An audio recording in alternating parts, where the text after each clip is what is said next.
40க்கு 40 கொடுத்த மக்களுக்கு இவர்கள் கொடுக்கக்கூடிய பரிசுங்கிறது ஒவ்வொரு தடவை ஓட்டு கேட்கும் பொழுது இவங்க என்ன சொல்லி கேட்கறாங்க? 1000 ரூபாய் பணம் வந்துச்சா, பவுடர் போட்டீங்களா? ஏன்னா இவர்கள் ஒருவருக்கு ஒரு கள்ள கூட்டாளிகள் ஒன்னோடு ஒண்ணு வச்சிருப்பாங்க. ஆளுகின்ற திராவிட அரசுகள் என்ன செஞ்சிருக்கு நீங்க யோசிச்சு பாத்தீங்கன்னா தெரியும். விக்கிரவாண்டி தேர்தலில் மீண்டும் ஒரு முறை பணநாயகம் தன் கோர முகத்தை காட்டியிருக்கு அப்படிங்கிறத நம்ம சொல்லணும். ஏன்னாக்க ஒரு எதிர்கட்சியாக அதிமுக இல்லை, அங்க ஆளுங்கட்சி மட்டுமே ஆட்டம் போடக்கூடிய நிலைமையில அது வந்துட்டு இருந்துச்சு.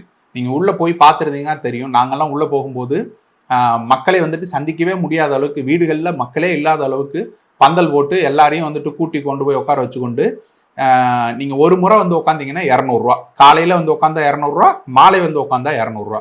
இது போல ஒரு 30 நாளுக்கு அவங்க வந்துட்டு பண்ணாங்க. அப்போ எவ்வளவு பணம் எவ்வளவு மக்களுக்கு கொண்டு போய் கொடுத்துருக்காங்கிறது நீங்க பாருங்க. இதை பணமா கொண்டு போய் கொடுக்கறதுக்கு உண்டான எல்லா விஷயங்களையும் தேர்தல் அதிகாரிகளுக்கு தெரியும், காவல்துறைக்கு தெரியும், அரசுக்கு தெரியும், எல்லாருக்கும் தெரியும். அமைச்சர்களே உட்காந்து நேரடியா உட்கார்ந்து கொண்டு அவங்க வந்துட்டு இந்த பணப்பட்டுவாடல்களை செய்து கொண்டிருந்தார்கள். இதை தாண்டி ஒவ்வொரு ஓட்டுக்கும் ஒரு வேட்டி சேலை, ஒரு 1000 ரூபாய் பணம், இது எல்லாத்தையும் கொண்டு போய் கொடுத்தாங்க. இது மூலமா பெறக்கூடிய வெற்றியை அவங்க வெற்றின்னு சொல்லிக்கிறாங்க. இது எங்கள் ஆட்சிக்கு, நல்ல ஆட்சிக்கு கிடைத்த ஒரு மதிப்பீடு அப்படின்னு சொல்லிக்கிறாங்கனாக்க வெக்கக்கேடு காரி அவர்கள் மூஞ்சில் அவர்களே துப்பிக்கொள்ளலாம். மின் கட்டண உயர்வுங்கிறது பாத்தீங்கன்னாக்க அமைச்சர்களுக்கோ இவங்களுக்கு வந்துட்டு எவ்வளவு தூரம் இதுனாக்க இவங்க அதை கொள்முதல் செய்யறதுக்கு, மின்சாரத்தை உற்பத்தி செய்வதற்கு என்ன ஏற்பாடுகளை இவங்க செஞ்சிருக்கிறாங்க அப்படின்னு நீங்க எடுத்து பாத்தீங்கன்னா தெரியும். எல்லாத்தையும் தனியாரிடமிருந்து கொள்முதல் செய்து நாம பண்ணலாம் அப்படிங்கிறது தான். ஏன் தனியாரிடமே இவங்க கொள்முதல் செய்யறாங்க அப்படின்னு நீங்க எடுத்து பாத்தீங்கன்னாக்க தெரியும். ஒவ்வொரு யூனிட் வர்றதுக்கும் இவர்களுக்கு லஞ்சம். அமைச்சர்களுக்கு ஒரு யூனிட் மின்சாரம் நீங்க வந்துட்டு தனியார்கிட்ட கொள்முதல் செஞ்சீங்கன்னா கூட அந்த ஒரு யூனிட்டுக்கு இவர்களுக்கு உண்டான லஞ்ச பணம் வந்து கொண்டே இருக்கும். அப்ப அதனால இவர்கள் தற்சார்பு, நம்ம வந்துட்டு மின்சாரத்தை உற்பத்தியை பெருக்கி தற்சார்பு அடைவோங்கிறதை நோக்கி இவர்கள் நகரவே மாட்டாங்க. அதுவரை மின் கட்டணம் உயர்ந்து கொண்டே இருக்கும். 40க்கு 40 கொடுத்த மக்களுக்கு இவர்கள் கொடுக்கக்கூடிய பரிசுங்கிறது இந்த மின் கட்டண உயர்வு தான். அதே போல பால் உயர்வு, நீங்க வந்துட்டு பெட்ரோல் டீசலோடைய அத்தியாவசிய பொருட்கள் விலை உயர்வு எல்லாமே வரும்.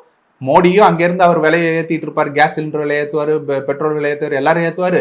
இவர்களும் இங்கே உட்காந்து கொண்டு மின்சார விலையை உயர்த்துவாங்க, அதே போல வந்துட்டு பால் கட்டணத்தை உயர்த்துவாங்க, பஸ் டிக்கெட் இதை உயர்த்துவாங்க, எல்லாத்தையும் உயர்த்துவாங்க. ஆனா என்ன, 1000 ரூபாய் பெண்களுக்கு மானியம். எதன் மூலமா? அந்த 1000 ரூபாய் தடுத்து நிறுத்தினாக்க இங்க வந்துட்டு மின்சாரத்தை நம்ம வந்துட்டு குறைந்த கட்டணத்துக்கு கொடுக்க முடியும், பஸ்ஸை குறைந்த கட்டணத்துக்கு கொடுக்க முடியும், இது எல்லாத்தையும் நம்மளால செய்ய முடியும். ஆனா அரசு நன்மைகளை செய்யாமல் மக்கள்கிட்ட வரிப்பணமாக சுரண்டி புடுங்கி 1000 ரூபாய் நாங்க கொடுக்குறோம், எதுக்கு? ஓட்டுக்கு காசு கொடுக்குற போல. ஒவ்வொரு தடவை ஓட்டு கேட்கும் பொழுது இவங்க என்ன சொல்லி கேட்கறாங்க? 1000 ரூபாய் பணம் வந்துச்சா, பவுடர் போட்டீங்களா அப்படின்னு கேட்கறாங்கல்ல, ஃபேர் அண்ட் லவ்லி வாங்கி போட்டீங்களான்னு கேட்கறாங்கல்ல. எதுக்கு? இந்த 1000 ரூபாய் ஓட்டுக்கு கொடுக்கக்கூடிய லஞ்ச பணம். நீங்க இலவசங்கிற பேர்ல இதெல்லாம் வச்சுக்கொண்டே இருக்கிற வரைக்கும், மக்கள் ஏமாந்து திரும்ப திரும்ப இந்த இலவசங்களை வாங்கி கொண்டே இருக்கிற வரைக்கும் இது போன்ற கட்டண உயர்வுகளை ஒருபொழுதும் தடுக்க முடியாது. அவர்கள் ஏற்றி கொண்டே தான் இருப்பார். மத்திய அரசு வந்துட்டு இங்க விலையை உயர்த்திட்டு போயிருச்சா? விலை உயர்த்தியே ஆகணுங்கிற கட்டாயத்தை கொண்டு வந்துச்சா? இல்ல.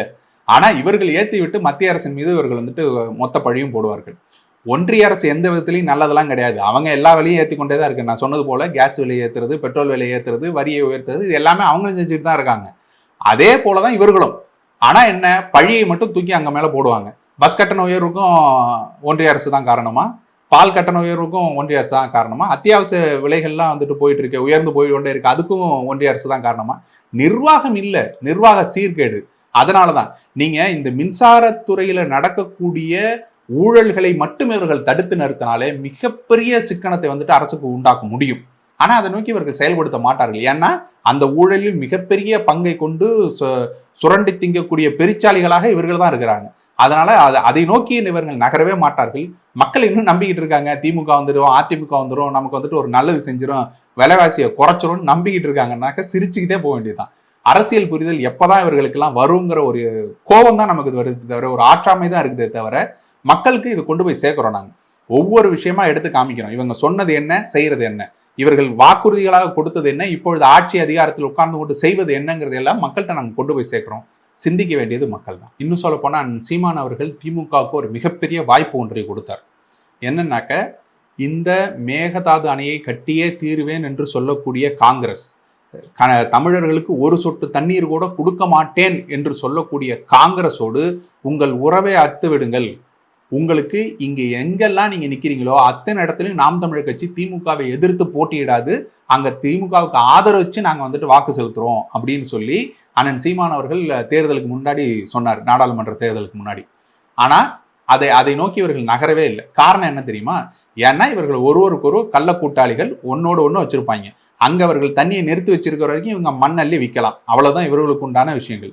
மக்களுக்கு நன்மை விளைவிக்கணுங்கிறதுல இவர்களுக்கு ஒரு துளி கூட அக்கறையே இல்லை.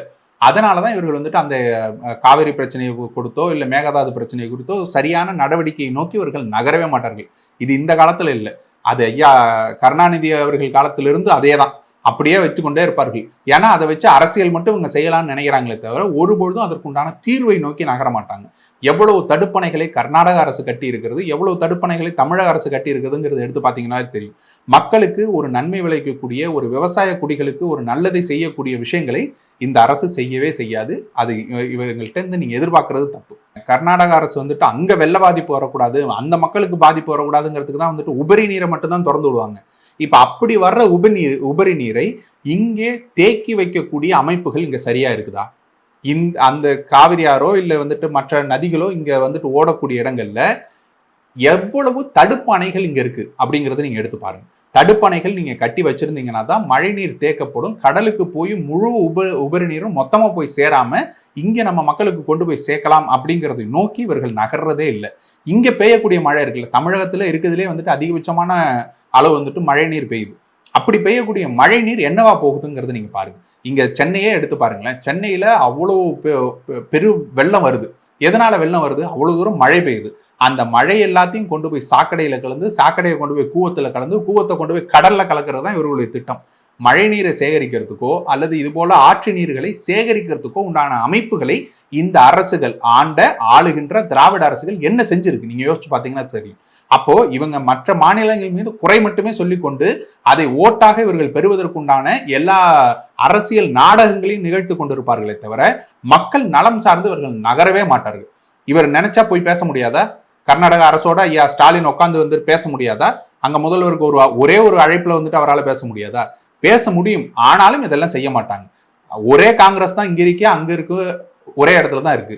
நீங்க ஐயா ராகுல் காந்திக்கு ஒரு போனை போட்டு சொல்ல முடியாதா அங்க காங்கிரஸ்க்கு பேசுங்க அப்படின்னு சொல்லிட்டு? அப்ப அதெல்லாம் செய்ய மாட்டாங்க. ஏன்னாக்கா அவர்கள் ஒரு ஒரு மாநிலத்தின் உரிமைக்காக அவர்கள் பேசுவார்கள், இவங்க பேச மாட்டாங்க. ஒரு மாநிலத்துக்குள்ள நாம போறோம், அங்கதான் நம்மளுடைய வாழ்வாதாரம் இருக்க போகுது, அங்கதான் நாம வந்துட்டு நம்ம குடியிருந்து வாழ போறோம் அப்படின்னா அந்த மாநிலத்தின் மொழியை தெரிந்து கொள்வதில் எந்த தவறும் இல்லை. கர்நாடக அரசு அதை சொல்லுவதோ இல்ல கன்னடர்களுக்கே வேலை வாய்ப்பில் முன்னுரிமை அப்படின்னு அவங்க சொல்றதோ இருக்கு இல்லையா, அது எல்லாமே ஏற்றுக்கொள்ளக்கூடிய விஷயம்தான். அதே சட்டம் நமக்கும் இருக்கணுங்கிறத நம்ம கேட்கிறோம். நான் என்ன கேட்கிறோம், இங்க தமிழகத்துக்குள்ள வர்றீங்களா, தமிழ் கத்துட்டு வாங்க. இங்க தமிழகத்துக்குள்ள நீங்க வந்துட்டு வேலை செய்ய போறீங்களா, நிரந்தரமா தங்கி இங்கதான் இருக்க போறீங்களா, தமிழ்ல பெயர் பலகைகள் வைங்க, தமிழ்ல பேசுங்க, தமிழை கற்றுக்கொள்ளுங்கள்னு சொல்றோம். இங்க போய் பாருங்க தமிழ் தெருவுல எவ்வளவு தூரம் வந்துட்டு தமிழ் இல்லாம போயிருக்குங்கிறது. நீங்க சவுகார் பேட்டைக்குள்ள போனீங்கன்னா ஹிந்திலேயே முழுவதுமாக எழுதி வச்சிருக்கிறாங்க. 1000 விளக்கு பகுதிகளில் போனீங்கன்னா முழுக்க முழுக்க ஹிந்திலேயே வந்துட்டு எழுதி வச்சிருக்கிறாங்க. ஒரு வார்த்தை தமிழில் இல்லாமல், ஆங்கிலத்தில் கூட இல்லாமல் முழுக்க முழுக்க ஹிந்திலேயே வந்துட்டு எழுதி வைத்துக் கொள்ளக்கூடிய நிலைமை ஏன் வருது? அப்படியான ஒரு அரசு இங்க அமையல அப்படிங்கிறது தான். அதே போல வேலை வாய்ப்புல எடுத்து பாத்தீங்கன்னா இங்க தமிழர்கள் முழுவதுமாக புறக்கணிக்கப்பட்டு வேற்று மொழியினர் முழுவதுமாக எல்லா இடங்களையும் நிரப்பி விட்டார்கள். அது அரசு பணியா இருக்கட்டும், தனியார் பணியா இருக்கட்டும், எல்லா பணிகள்லையும் மற்ற மாநிலத்தினர் வந்து நிரப்பிக்கொண்டே இருக்கிறார்கள். அப்ப இவன் வந்துட்டு தமிழர்கள் வேலை வாய்ப்பு இல்லாம மற்ற மாநிலங்களுக்கும் மற்ற நாடுகளுக்கும் ஓட வேண்டிய நிலைமை வருது. இதையெல்லாம் தடுக்க வேண்டும் என்றால் இங்கே தமிழர்களுக்கு வேலை வாய்ப்பில் முன்னுரிமை கொடுக்கணும். நாம எப்படி இதை சொல்றோமோ அதை கர்நாடக அரசு செய்து கொண்டு இருக்கிறது. அங்க தமிழுக்கு அங்க வந்துட்டு கன்னடத்துக்கு முன்னுரிமை கொடுக்கணும், கன்னடர்களுக்கு முன்னுரிமை கொடுக்கணுங்கிறத அவங்க செய்யறாங்க. காரணம் என்னன்னா அங்கே தன் குடும்பத்தை ஒரு தகப்பன் ஆளுவது போல, தன் ரத்தத்தை உடைய ஒருவன் ஆளுவது போல உண்மையான கன்னடன் ஆண்டு கொண்டு இருக்கிறான். இங்க தமிழர் ஆளவே இல்லை. அதுதான் பிரச்சனை. நமக்கு இங்க தமிழர்கள் ஒரு பரந்துபட்ட மனப்பான்மை கொண்டவர்களாக இருக்கிறார்கள். அது நாகரிகம் அடைந்த ஒரு இனத்துக்கு கொண்டு வந்தானுடைய ஒரு அடையாளம். அதை நம்ம இல்லைன்னு சொல்ல முடியாது. எந்த ஒரு நாகரிகம் அடைந்த ஒரு இனமும் ஓப்பனா இருப்பாங்க. எல்லாரும் வரட்டும், எல்லோரும் வந்து ஒன்று கூடி வாழ்வோம் அப்படிங்கிறது இருப்பாங்க. தனக்கு சர்ப்ளஸ்ன்னு சொல்லுவாங்களே, தன் மிதமிஞ்சி இருக்கக்கூடிய ஒரு விஷயத்தை எல்லோரிடம் பகிர்ந்து கொள்வார்கள். அதுதான் ஒரு நாகரிகத்தின் உச்சம். அதை தான் தமிழர்கள் பல ஆண்டுகளாக செய்து கொண்டே இருக்கிறார்கள். ஆனா அது எங்க பிரச்சனை ஆகுதுனாக்க, தமிழனுக்கே ஒண்ணும் இல்லாம ஆக்கிட்டு அவர்கள் வந்துட்டு ஏறி உட்காந்து நம்மளை ஆளும் பொழுது நம்ம இனத்தை வந்துட்டு விழிகளை மூடி அவர்கள் வந்துட்டு சாராயத்துக்கு அடிமையாக்கி, பணத்துக்கு அடிமையாக்கி, மதுக்கு, மத போதைக்கு, சாதிக்கு, இது போல விஷயங்களுக்கு அடிமையாக்கி, சினிமாவுக்கு, மோகத்துக்கு, இது போல விஷயங்களுக்கு அடிமையாக்கி விட்டு சிந்திக்கும் திறனற்றவர்களாக மாற்றிவிட்டு அவர்கள் வந்துட்டு ஏறி உட்காந்து நம்மளை ஆளலாம்னு நினைக்கிறது இருக்கு இல்லையா, அங்கதான் எங்களுடைய கோபம் வருது.